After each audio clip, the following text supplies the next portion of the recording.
Like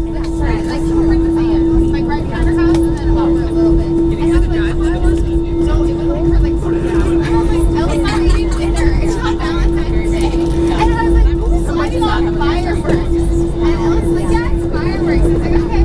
And then our neighbor knocks on the door, like, oh, I just make sure it's okay. And the neighbor was like, that wasn't fireworks. And he was like, no. And I was like, well, that's like the talk. Yeah. And I had like a really section off one caution tape. I'm guessing someone died. No, someone got shot because the neighbor was like, no, I don't think they died. The neighbor was like, it's okay.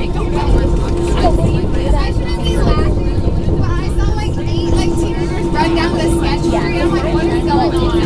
I thought it was 18-year-olds. Five times, please. Prepare for departure. I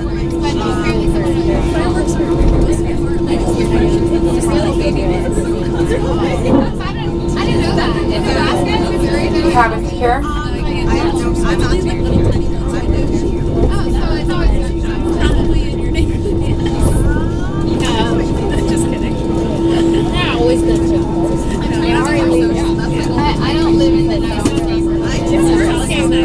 I mean, every neighborhood is different. Yeah, any neighborhood can be like that. Yeah. It depends on who lives there and what they do. So my street, my neighborhood is super nice. You go down the street one side, don't go to dead end, like, that's not go down there. I mean, but that's nice. I guess your house is Yeah, if you see on her neighborhood, I'm 87. Yeah.